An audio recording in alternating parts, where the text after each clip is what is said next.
Are you looking for something to do on your lunch break? Well, there's a show on the BS3 network that has only 4 words to say to you. We ready. We ready. We ready for y'all. We ready. We ready. We ready for y'all.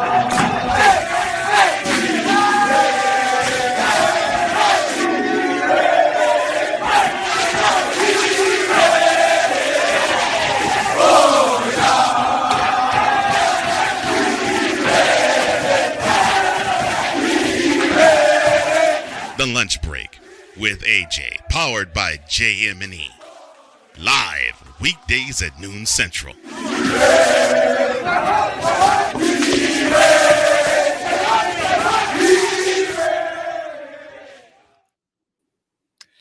What's up, everybody? It's me, KG Chris Gardner, owner of the Houston Roundball Review. Welcome to another edition of the Houston Roundball Review, takeover of the Lunch Break, powered by JM&E, streaming to you live on Facebook, YouTube, Twitter, Twitch, and of course on Roku on the BS3 network. Joining me this afternoon is my man, my colleague. I won't mention his new nickname, but none other than A.D. Adolphus Moore from the AdMax Corner. How are you, sir? Mr. Moore, how are you? Mr. Gardner, how are you? Hey, man, I made it. I made it to the lunch break, man. I mean, I made it. Speaking of which, AJ says hi. I told him you were going to help me out today, and he said, tell AD I said hi. So, AJ, I made it. I made it. So, yeah, you and him got to do a better job getting together when he's hosting the show. But today I got you here on the Lunch Break, the Houston Roundball Review takeover of the Lunch Break. So it's great to see you. I'm kind of curious to see if your number one fan is going to chime in at all. She might be busy. Well, you know, but who knows? Time will tell. You never know. Maybe she, I have no idea. But hey, guess what? We might turn out some new fans. Why not? Yeah. We're new, as you've been designated the new media consortium, media group consortium, or whatever the case might be. So let's rise. Let's put it like this. Let's rise. And for folks who don't know you, AD, tell folks a little about yourself if they have not already seen you on the AdMax Corner or a few times on FTS Folk Talking Sports. Well, let's see. Been doing this for a little bit of while. Obviously, the name of the AdMax Corner included the longtime sports editor of the Guilford Max Edison, Houston Defender, and he and I just we like to ride or die. But we and just being truth in advertising, truth in lending. If it had not been for Ralph Cooper, a lot of us wouldn't have this opportunity right now, Chris. Correct. And like I say, just you got to tell it. If we don't tell the history like it's supposed to be told and give credence and give a credit where it's due, the Hall of Famer Ralph Cooper, because like I say, when Max and I got started, I remember the first time we was on host. Ralph was going on vacation. He was going somewhere, and I looked at Max and said, "You mean Ralph gonna turn his show over to us?" And he was like, "Yeah." I was like, "Oh, okay." And it's sort of like that bug that bites you, and it still keeps biting you, and you just keep morphing, just keep progressing, and you morph over and you grow over, and so now been in it a while. I was thinking about this the other day, Chris, not just when we started with Ralph. It used to be, get the bag and have an actual phone line. Used to, when we go on site, phone line, the big old had to get the big phone quarters and all that. Yeah, had to go plug into the line. Yep. Now we could take one cell phone and that whole bag. You literally could take your cell phone now and a Chromebook, and you can go broadcast. We broadcast around the world now, and really, you don't even have your Chromebook. You can do it off your cell phone. So this is how technology has allowed us to even the playing field. Yep. Because if somebody don't let you come in their sandbox, that's okay. We don't need to. make our own sandbox, and that's where I'm at. And I think that's one thing that you allow you with your platform. You already give you credit to the fact you've been the owner of the Houston Roundball Review for what 20 plus years now. Is it? Am I It'll be 30 next year. Yes, 30? sir. Yeah, yeah. So almost 30 years, and the thing about it, you have had the vision to keep growing and to keep moving, and you're not waiting on nobody. We're not waiting on anybody else. We go do what we know how to do. We have the know-how, we have the wherewithal, we have the knowledge, we have the experience, and we go get it done, and we just move on. And the folks that like it, we appreciate it. The critics that don't like it, I appreciate them too, because that makes me want to be move, to check myself and say, okay, what am I doing to make myself better? What do we do to make this program better? And let's and also to entertain but inform. And so we not just here just to show up. We not. And one thing about it, we're not gonna be a minstrel show, but this is about education, Correct. informing, and having a good time all at the same time. Yes, sir. And it's funny. I'm glad you mentioned Ralph Cooper because he had me on his show yesterday evening to talk about the NBA Finals, get my prediction, which I'll ask you about momentarily. But he mentioned that he saw you yesterday Yep. with the Yeah.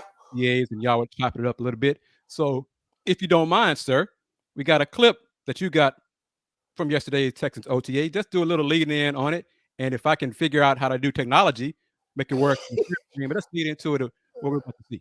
This is running back coach Danny Barrett. Yesterday they had the Texans in their second week OTAs, and so the media had them had an opportunity to come in and watch practice, and then they had all the coaches sort of like the big you had the old coordinator, the old offensive coordinator, the defensive coordinator, and then they had all of the position coaches all had sort of like a bull session within the media room, and so we sort of went around and got a chance to meet the new coaches because Frank Ross and Danny Barrett are holdovers from the previous regime, and so it was a good to sort of like chop it back up with Danny. I said, I sort of told him, I said, Danny, you still one of the few faces around here that we recognize. He sort of laughed about it, and he is him and the special team coordinator. So it's good to have a familiar face and being able to make that transition from that last regime to this regime, but setting up the this piece, it was talking about Damian Pierce and his progress from one year to the next. So, and the fact that his maturity, and I'm not sure if I remember, this might be talking about the whole running back room and the experience that they have now as opposed to what they were dealing with last year. All right, cross your fingers, AD. Make it work here. Here we go.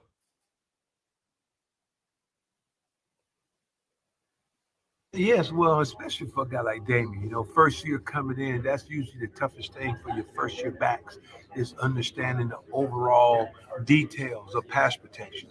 And so he was able to get that experience last year, and he's night and day from where he was last year. This time around, just understanding, seeing the big picture, before things happen. He's able to identify, things quicker now, get to his pickups and everything. So that's going to help us out tremendously.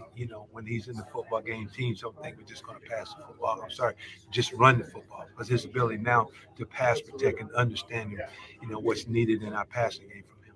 I'm sorry. Yes, well, especially for a guy like.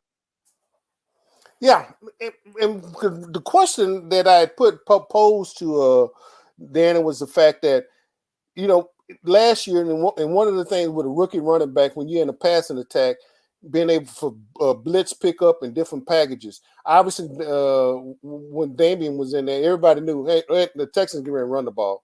Right. Now you got it. He's like he stated, he has a year in his belt. Things have slowed down. So now it's not so much, well, they're going to get a ball of Damian or maybe on a wheel route. Damian can be effective now because if the backer doesn't come, if they don't run a blitz package or something, Damian now has enough wherewithal. He has enough experience now that maybe he can sort of sneak out on the backside, depending on which side the flow goes, sneak out on the backside. Damian can probably find himself now open this year, and I wouldn't be surprised to see him open several different times and folks just forget about him, and he becomes that a third, fourth, or fifth option out there. and really can really cause some serious harms on some defenses that's hit before. And I used to just say coaching up or scouting him and looking at him as a pass threat, and he very well could become that pass threat this year. Also, the fact that this running back room this year, you have got a lot more veterans. You don't have that clip, but I would just there's a lot more veteranship that's coming in, and so the competition is going to be a lot keener this year. And I think that what you're going to see with the Texans, and I'm not here to just say the blow, and I'm not here to sell season tickets for the Texans or nothing like that, but I think you're going to see more than 3 victories this year. All right, and we know what this is in reference to, right here from Willie Gibson chiming in from Ohio on Facebook. Don't worry about people who don't like it. He knows somebody who does. And if you're curious about that, just watch this past Sunday's episode of Folks Talking Sports. And morning to you, morning to California, because I believe he's in California, a Cougar alum right there, Mr. Tran. How are you? Oh, he's out on the West Coast, huh? He is, yes. As they call it, the left coast. That's okay. I got kids and grandkids and family out there on the left coast too. So, folks talk about it, but guess what? I bet y'all didn't want to do without it, especially down there in San Diego when they got all the naval bases, SEALs Training Center, Marine Corps Training Base, and all that down there. So, everybody talk about it, but guess what? They still got the bases out there. So, and we are going to take a quick break, reminding everybody you're watching the Houston Roundball Review takeover of the lunch break. Throwback Thursday, streaming to you on Facebook, YouTube, Twitter, Twitch, and of course, on Roku on the BS3 network. And if you don't have the BS3 network, go to bs3network.com or just go to Roku and download that app and do like I do and watch it. Because yes, the lunch break is streaming to you live on Roku. AD, Max looking down at us, smiling, just grinning like, my fellas getting it done. Yes, sir. We are getting done. This absolutely. Quick hit from Cole Sports. Cole Johnson. Back in about 70 seconds. If you're looking for a sports program that gives you the flavor. Washington Commanders? Really? This whole thing stinks to high heaven. That pulls no punches. Thuggish act by a thuggish actor. That gives you some humor. Praise everything LeBron does and never criticize it. If you want a show that gives you good times, then this is that show. BS3 Network proudly presents. I am Cole Johnson and welcome to Cole Sports with a Z. Every Friday on Patreon and every Saturday on YouTube, Spreaker, and all other outlets.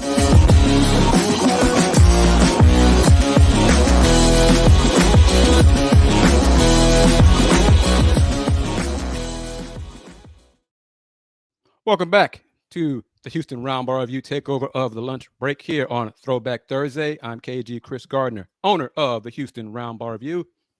Joining me is my man AD Moore, Dolphus Moore from the Ad Max Corner.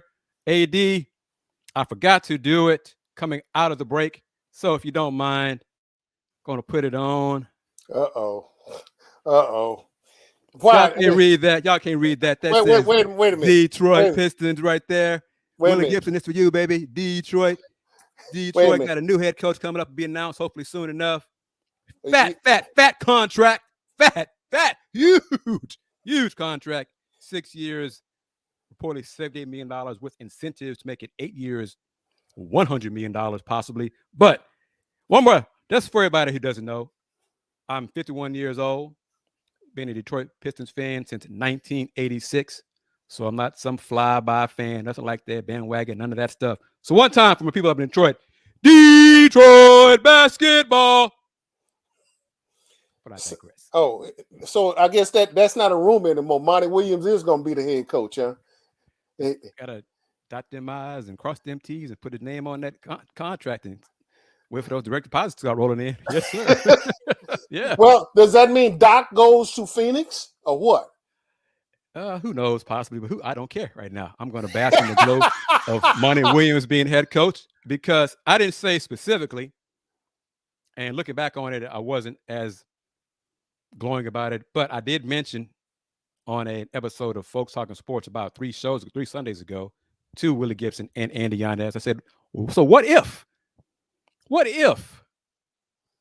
the window is longer because he's talking about Monty going to Philly or other options open. And I said, well, the window to winning a championship is wider with Detroit than it is Philly. Yeah, because y'all got so what if Monty decides to go to Detroit? Well, that was 3 weeks ago. 3 Here weeks we later. Are, 3 weeks later. Monty's in Detroit. Looks like it. It sounds like it. Looks like it. And he said no initially because he wasn't sure if he wanted to coach to take a season off. But Detroit was one of the 2 jobs that he would have considered if he opted to coach this coming season. So owner Tom Gore decided, why not Monty? So they went back, info courtesy of my man James L. Edwards, the Detroit Pistons beat writer for The Athletic. They went on that full court press, got the private plane, wrote down some money figures. Yeah, that looks pretty good. Yeah, I think I can do this I think I can coach you guys for a while. Yeah. So here we are. So hopefully, if nothing breaks down, nothing goes sideways, Monty Williams will be the head coach of the young Pistons. I've had some issues with him as coaching. Some of his X's and O's with the Suns weren't great, but he's good with young teams, young players. I think he's an upgrade to Dwayne Casey. So I'm looking forward to it. One more time. Excuse me, AD. One more time. Detroit basketball. You going to say, sir? Got a question for you. So what you see like as it stands right now, Miami is the beast in the East. You got the Bucks, you got the Celtics, you got is the power of the NBA, even though we're going to talk about the finals coming up, probably we'll just morph right on into it. But what Monty moving over to the NBA East, does the power shift? Is that power shift in your mind, Chris? You mean back? This is your bailiwick. I'm throwing this in your power ring. Does it shift over now from the West to the East with Monty going over? Well, overall, I think the East has more good teams than the West. The West has a lot of teams that are part of, middle of the pack tier wise. I think the East has more elite teams. Of course, Detroit's way, way, way, way, way far away from being elite. They're trying to get them to win 20 games next year, then 25 and 30 and on and on. But we're going to talk football, UA's football, but you brought it up. I forgot to mention it, so I got to do it now. The poll question is on the Houston Roundball Review YouTube channel. The options are Nuggets in 4 or 5, Nuggets in 6 or 7, Heat in 4 or 5, and Heat in 6 or 7. So we got a few people casting votes. Right now, we got Heat. It's a tie between Nuggets 4 or 5 and Heat in 6 or 7. The tie. And I'm going to give you credit because this past Sunday, you and Mr. Willie Gibson were correct on y'all's prediction about Game 7 between Miami and Boston, whereas me and young Andy Yanez were incorrect. Y'all picked Miami to win in Boston. Andy and I picked Boston to win Game 7. So salute to you, sir. And Willie, if you're still watching, salute to you as well. But just take a lap around, a victory lap, Mr. Moore. Go ahead. Well, here's the one thing. I didn't think this was going to be a blowout. I'm be quite keen. I did not expect a blowout. But I went back to something I mentioned last Sunday on Folks Talking Sports, is the fact that I still, this is, and I've been around long enough. This was not the old Boston Garden. This was not the old parquet floor. Most times when you walked in the Boston Garden, Game 7, you walked out of there with your head beaten badly. and the case might, and as far as everything was concerned.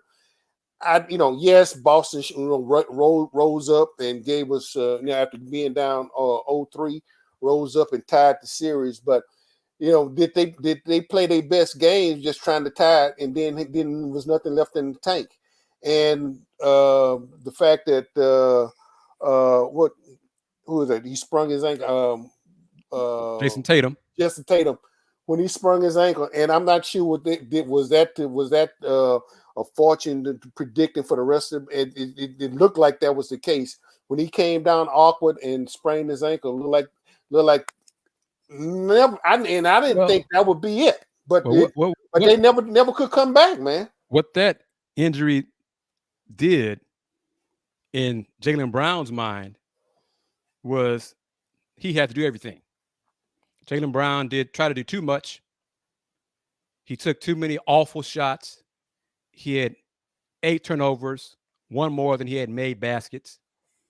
His shot selection was horrible. He just tried to do too much.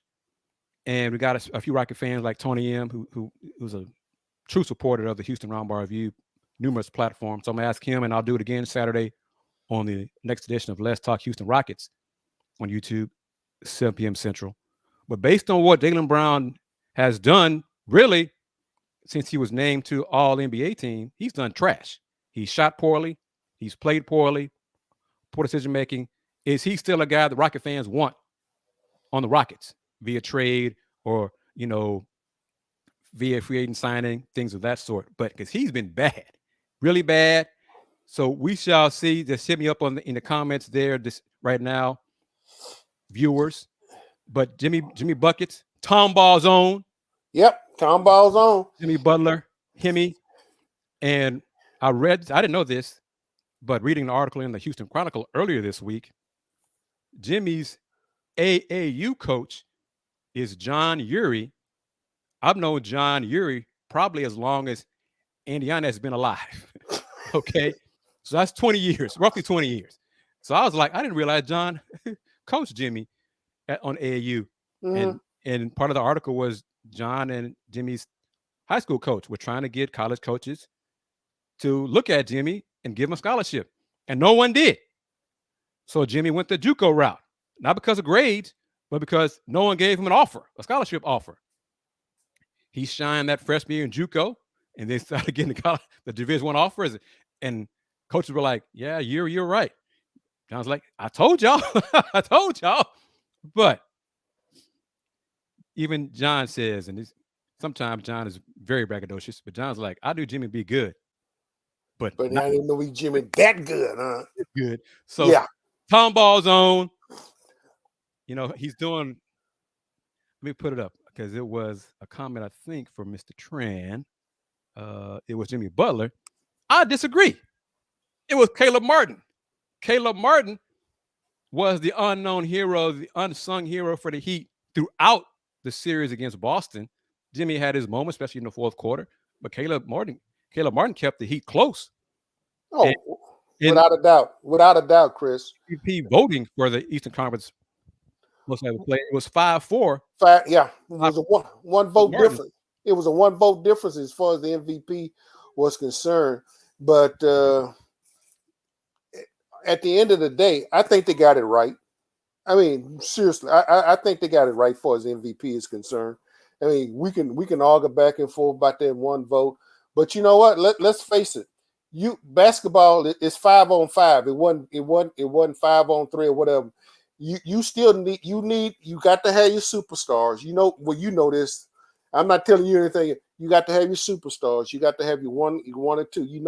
Most teams now, it seems like you got to have 1, 2, or 3. If you look in the case of the Golden State Warriors, when they had that trifecta, and even in that case, but you got to have that 1 or 2 stars, that third person, and a 4th option. In some cases, you got to have a 6-man coming off the bench, and sometimes you even got to have a 7th or an 8th person coming off the bench, because in a series, it's not like playing. It's not like playing the 81 game season.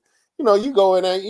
I mean, come on. Half the time, you wondering sometimes are these guys even trying and I'm not pointing a finger of being so accusatory, but they got 81 games. Everybody's 82. I'm sorry, 82 games, and basically, they in the city. They're in the city. Less than 36 to 48 hours, couple of days off rest.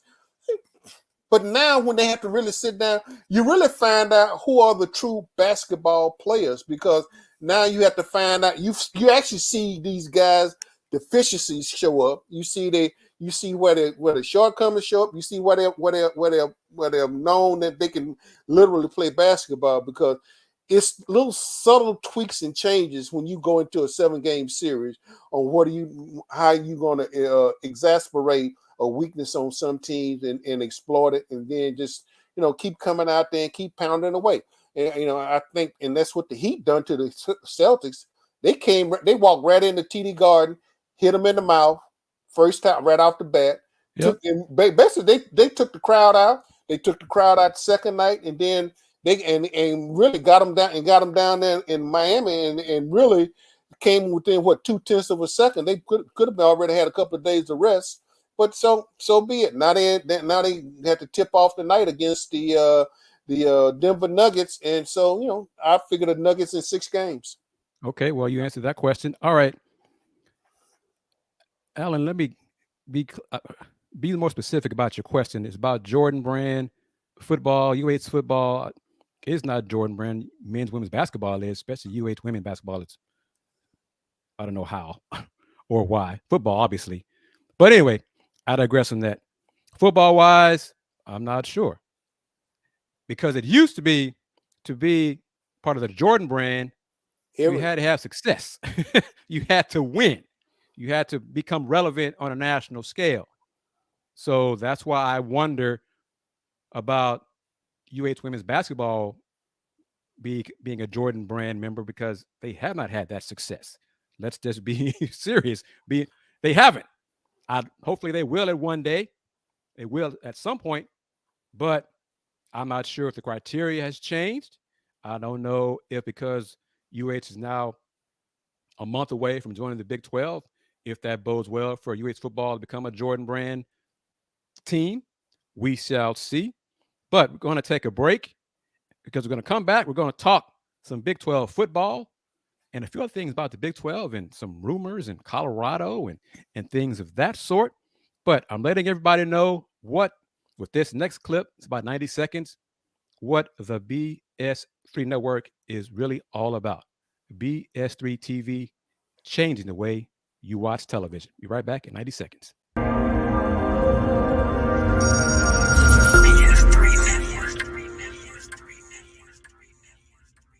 BS3 Network, changing the way you watch TV.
Welcome back to another edition of the Houston Roundball Review Takeover of the Lunch Break, powered by JM&E, streaming to you live on Roku on the BS3 network, as well as on YouTube, Twitch, Facebook, and Twitter. I am KG Chris Gardner, owner of the Houston Roundball Review. Joining me is my man, AD Adolphus Moore from the Ad Max Corner. We've been talking NBA Finals. Hey, you said Nuggets in 6. I told Ralph Cooper last night on his show Nuggets in 5. I was kind of going back and forth between 5 or 6. Either way, I'm not picking the Heat. I like to see Jimmy Buckets get a title, but I'm not doing that. I just think Denver has more options to score. The defense has improved to a point that I can respect it and pick them to win a ring, because that was the main reason that I did not pick them to get to this far. I just didn't trust them. They didn't have enough. They hadn't done it yet. Hadn't proven to me that they could do it. They've done it. They've gotten this far. So I'm picking the Nuggets to win the title. We got disagreement here. Heat in 7. I just want to be a competitive series. I don't want blowouts left and right, any of those kind of things.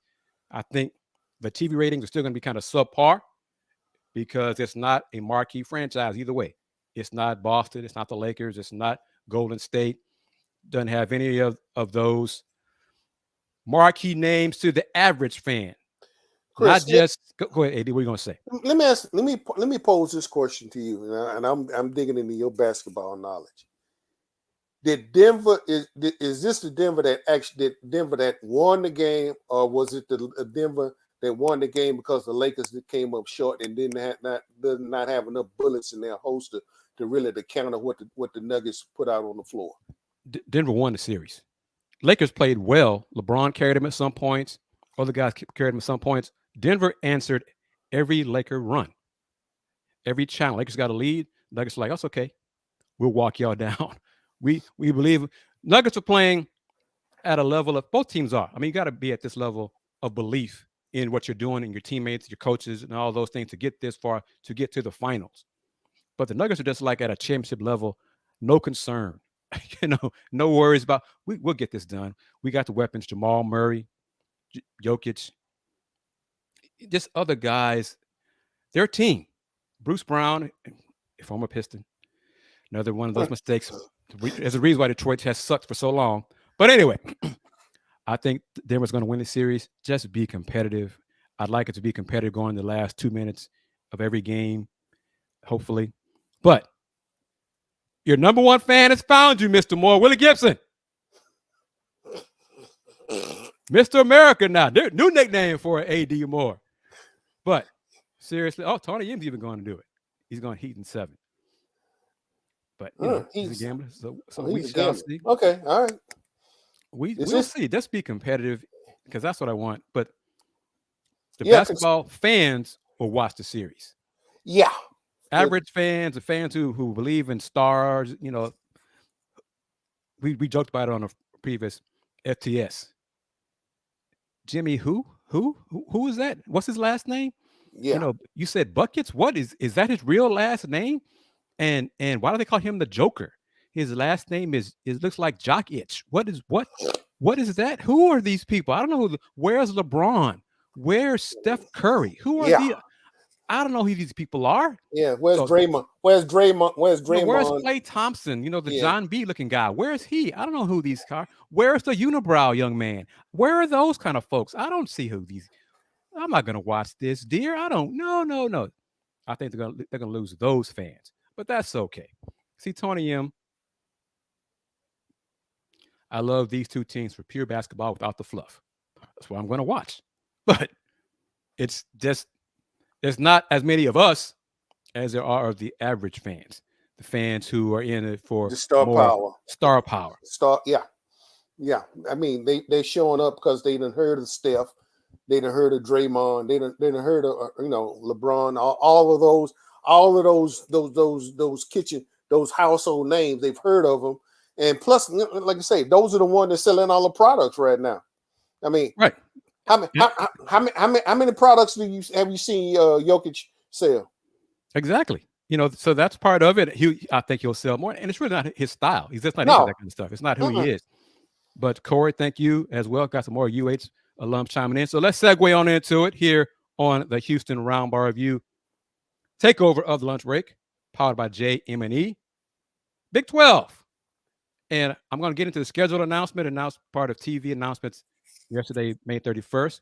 But for those who may not know, we got an email reminder this morning that Big 12 Commissioner Brett Yormark is scheduled to talk with the media Friday, as in tomorrow, June 2nd, to give who knows what updates we may ask him about, because I know I have a few questions about possible rumors of Colorado joining the Big 12 or UConn discussions or Gonzaga discussions about coming to the Big 12.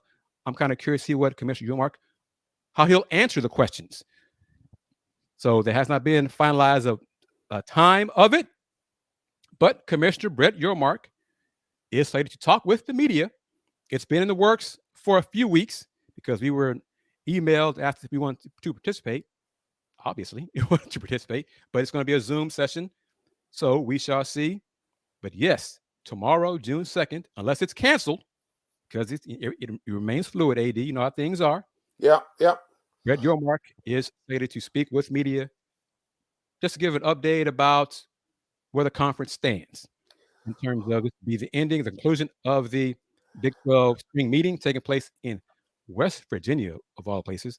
Why not Houston?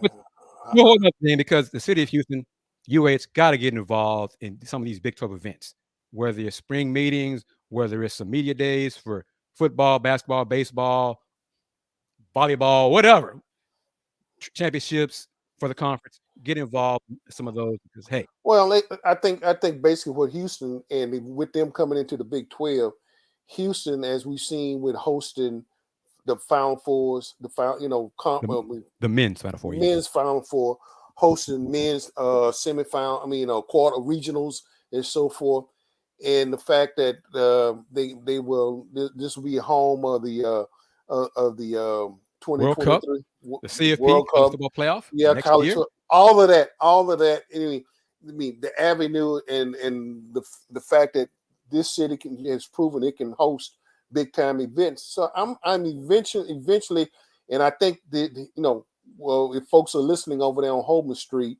over at U of H, President Couture's office is the director of University Athletics, and all. If they're listening, somebody need to get out there. Coach, you got to win first. You got to put the product out on the floor. You already have a very saleable product. Well, on the floor of hoops, yes. Yeah, on the field. On the field. That's what I was saying. You have a product with Kelvin Sampson and Yes. UH basketball. It has to be matched now by the other revenue producing sport, i.e. football. It has to right there. There we go. They have to. Yeah. Let's get into it. All right. That's the Houston Cougars football kickoff times and networks. It was announced yesterday. The Big 12 announced. A lot of the autonomous 5 conferences made their announcements Wednesday, May 31st. So everyone chiming in, watching us here on YouTube, Facebook, Twitter, Twitch, Roku on BS3. AD Moore, first up. That's a tough. I'm gonna tell you right now. That's a very tough opening schedule. I'm gonna tell you, University of Texas at San Antonio is not a pushover. AD. I would have. They probably should have took Sam Houston first. AD. Yes, sir. You're being nice. You're being politically correct. That's a loss. Okay. Cougs, September 2nd, home against UTSA. I believe that's a home game. Yes, home game, right? Yeah. I believe so, yeah. That's a loss. Okay. That's a loss. I hope I'm wrong. First non-conference games, because be another slide coming up. But the Cougs non-conference schedule, UTSA, Rice, Sam Houston State. I only feel confident that Cougs will beat Sam Houston State. That's the only one I'm confident in. With that being my alma mater, and I know how they this past couple of seasons since they made the step up, they had been playing for nothing, and so they basically have redshirted. They basically have a football and a half team that's been redshirted. Basically they quit. They were nothing to play for. So it's going to be interesting as to which team. And I'm not going to say that Sam Houston State game you can put it in the win column right now, because they're going to Conference USA, so they're changing, right? That is right. Yeah. Yeah. Uh-huh. So, see, I didn't even know. It didn't even matter to me if UTSA is ranked in top 25 or not, I'm still picking them to win, ranked or not, whatever. But Corey, he's laughing. He's laughing at not me per se, but I think because I feel confident that UTSA will win the game. So, but and Willie's, this is reference to Andy Yanez's prediction. In case anyone doesn't know and doesn't follow us on our shows and our platforms, Andy Yanez guarantees that October 21st, the Houston Cougars football team may be their only win all year, A.D. Moore. The Houston Cougars will defeat the Texas Longhorns on October 21st, per Andy Yanez of Pod Slamma Jamma. That's what they're taking them to TDECU Stadium, right? They're not going to NRG. Correct. It's going to be at TDECC. Corey knows. Corey's followed us. He knows losing to UTSA but beating UT, according to Andy. Yeah. Well, Andy, he's kind of wavering because he says he believes the Cougars are going to start the season 3-0. No. Like Tony right here, 0-1. Yeah. No. So and let's face it, even with what TCU has lost, TCU, they got to come back with a quarterback and a few other things. But quarterback is going to be their biggest replacement value. What they got to reload with it from a quarterback standpoint. And let me say, he's bringing up logically.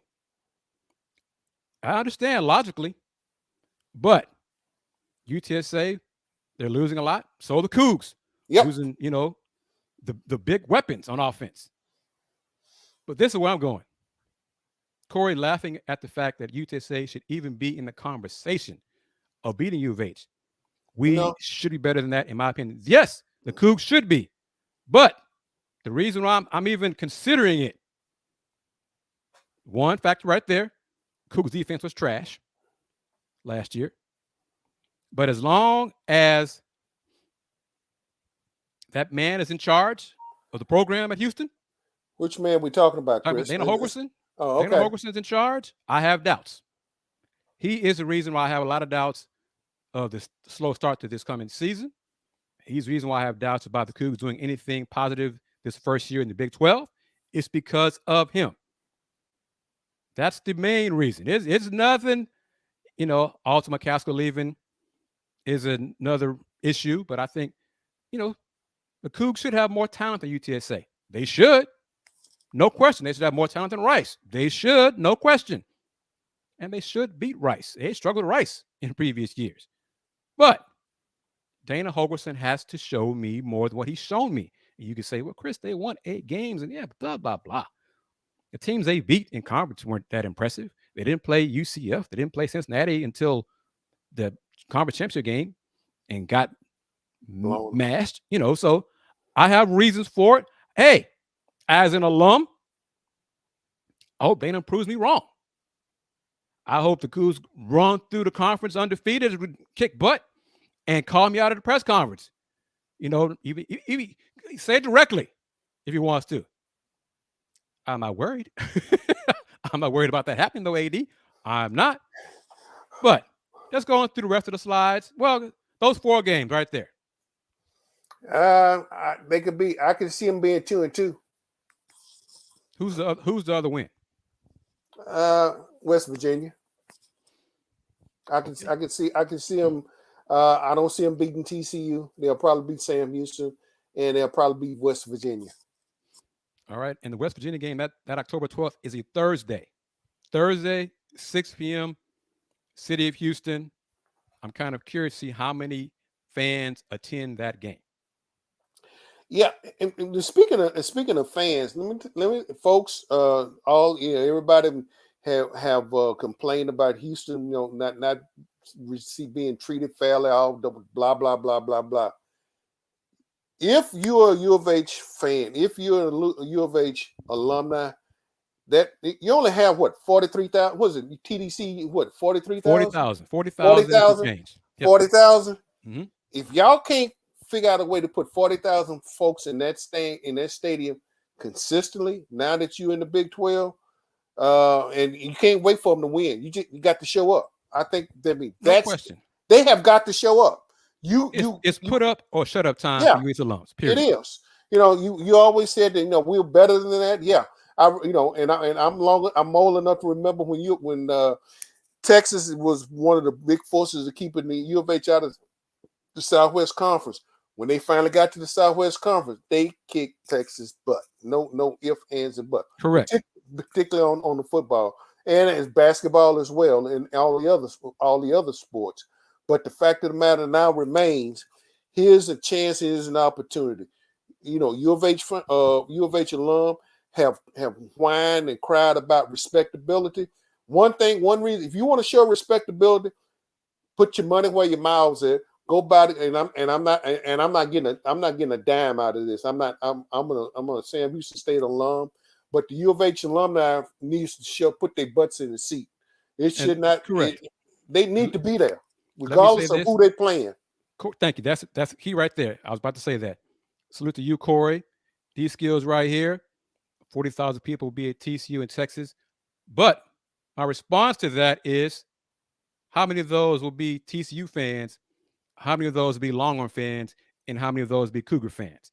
Because I saw it recently, and I've heard it all over the place. All over. I've heard it for years. I still hear it. Well, being in Conference USA and being in the American, there was no rivalries. There was just no reason for us to go to the game. There was one big reason for you to go to the game. Yeah. Especially if you were an alum. That's it. To see the Houston Cougars play. Not see the opponents, to see the Cougs play. Especially if you put your time and your money into getting an education from the University of Houston. That should be who you are supporting. Not because of TCU, Memphis, SMU, Texas, A&M, Louisiana, Grambling, Rice. Pick anybody else. South Florida, Cincinnati, UCF, Texas Tech, on and on and on. Houston Christian or what you want. Whoever the hell it is. Yeah. If you are a supporter of the University of Houston, you should support the University of Houston. You got the season ticket sales have been okay. And they've been good for Houston. Willie Gibson laughs at us when we talk about the numbers. 5,000. Y'all bragging about getting 5,000 season tickets sold. Ooh, or whatever. But truthfully, it's put up or shut up time. The Cougs are about to join the Big 12. July 1st is next month. This is an issue right here.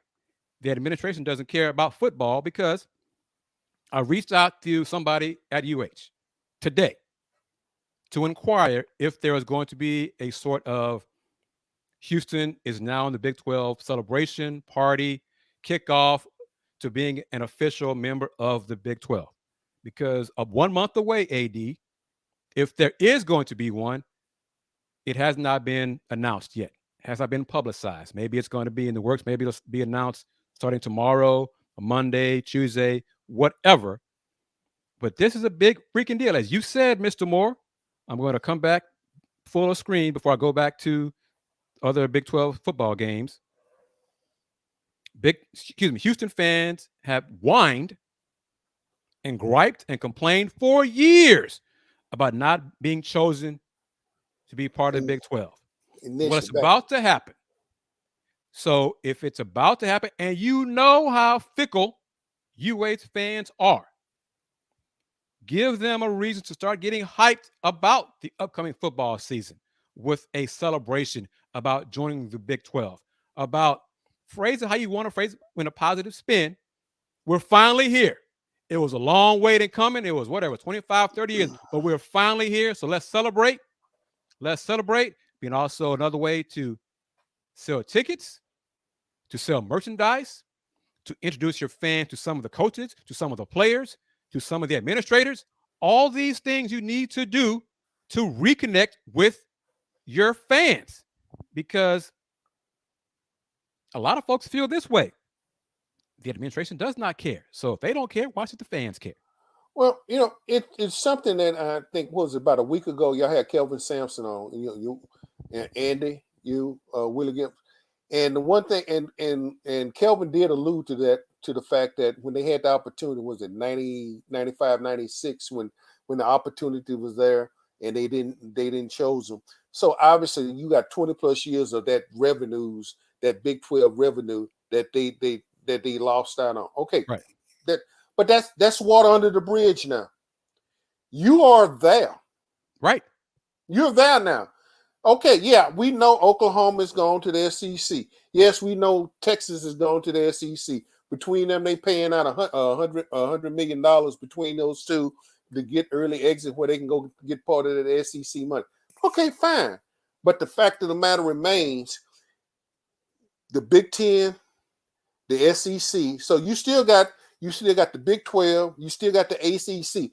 There's still going to be some jockeying around as far as, it's no longer going to be the Power Five. It's going to be, because who knows what's going to happen to the Pac-12 now, especially with UCLA and SC moving on over to the Big Ten. So, Right. So the bottom line now becomes, all right, the deck chairs are changing around. I'm not saying the deck chairs on the Titanic, and I stated that for a specific reason. This Big 12 is still a viable conference. What they decide to do with their leadership, and Houston could be part of that leadership, and that's steering themselves in that current. Could you see the Big 12 and ACC come together? No. I mean, probably not. But could you start looking at some other, like you mentioned earlier, Gonzaga? UConn. You see, UConn. UConn came in and went back out for a while. So there's still a whole lot of volatility going on as far as big time athletics are concerned. In these closing moments, because I gotta always end it with Sybil Wilkes and what we need to know in the last 4 minutes. But Tony's comment, I understand where he's coming from. Packing the building for a losing organization could make the organization complacent. But what it also does, you have revenue in your organization. You have revenue to pay off coaches who stink, who underachieve. One of the reasons that UH has not made a lot of moves with coaches, they don't have it. They can't afford it because of the lack of support. The lack of support on the field, on the court, the lack of support from the boosters, because a lot of boosters, well, we're not in the Big 12. We're not a Power 5 school. We're not a Power 5 conference. Why should I spend my money? Yet and still, then why are we still losing? Why are we so poor in facilities? Why are we all these other things? Attendance is going to be an issue. The Cougs, UH can no longer rely on Tillman to cut those checks. Nope. There's got to be other alums who have money who can step up and say, what do you need? I want this person gone. Whoever that coach is, I want this person gone. What you need? Here. I got it right here. That's what needs to happen. This is big time football now. This is big time business. Big time athletics, period. Big time athletics. When the folks, I got some alums yesterday, worried about Jamal Shedd and why he takes so long to make a decision to return to UH. That's what big time programs do. Jamal Shedd, to his credit, he took his trips, NBA franchise, to work him out, to see what he could do, to judge his skill level for the NBA pro level. Why would he take those visits? If his goal is to be a pro player, be in the NBA, and teams foot in that bill, why not take those? If the Cougs and Coach Sampson continue to develop their program, develop their players, and get more NBA players, that's what's going to happen. Yeah. I had no worries about him coming back. I mean, Coach Sampson, he's coming back 3 weeks ago. He told us that here on the lunch break. But Jamal still worked out with NBA franchise. Why wouldn't he? And because we knew he wasn't going to be drafted. That's beside the point. Right. He was going for the experience. The evaluation. The evaluation of what he needs to work on to get better. And that's better for the Cougs coming season overall. Yeah. Because you know what you can do in recruiting with some kids 2 years from now, juniors, sophomores now. The staff tells, well, we got players working out for NBA franchises now. We got guys getting drafted. We got a lottery pick coming up this year. You start to sell yourself. The program sells itself. That's all part of it. That's what big time basketball programs do. That's what Coach Sampson and his staff have established and hopefully will maintain going forward in the Big 12 And if that happens, that UConn joins for basketball, only basketball, the Zaz join for basketball only, we'll see how it all works out. But I was told 10 days ago, shifting gears, we wrap it up, 10 days ago, that Colorado was going to join the Big 12. Okay, 11 days ago, it was happening. I have not changed. That person has not said it's not happening, Chris. So, not a timetable. I think it's going to be pretty soon. Probably might be this month. But the Big 12, Brett Yormark, is trying to make the conference expand nationally from coast to coast. That's his goal. We shall see how much he's willing to tell us. If there is a media session tomorrow, June 2nd, with us and Commissioner Yormark, we will find out. If so, you can see it, hopefully some clips on the Houston Roundball Review on YouTube, Twitter at the HRR Review. All those things happen. That's what we do here on the lunch break now. Thanks to AJ Jones for giving me this platform to share more time, insight, knowledge with you, the fans. Colleague AD Moore, thank you very much. How can folks find you on social media, sir? You can catch me on Twitter at AD_Moore64. Catch me on Facebook and also catch me on the AdMax Corner YouTube channel as well. And when we're not occupying the Houston Roundball channel, I tie up both of them. And we try to schedule it out. And so as next week, we'll have some more information from the OTAs. And also, I mentioned it earlier. We know the passing of Jim Brown and his longtime friend John Wooten. I'm looking to just give him some time, for him and his good time friend, and hopefully we're gonna get him on here. We just gonna have a show dedicated to him, that relationship, and let John Wooten talk about Jim Brown. We're gonna wrap it up. I am KG Chris Gardner of the Houston Roundball Review, HoustonRoundballReview.com. I got merch, Houston Roundball Review merch. There's a store tab on the Houston Roundball Review YouTube channel. Merch is there. Shirts, tank tops, tote bag, mugs. Go to the Houston Roundball Review on YouTube. Click on that store tab and buy some merch.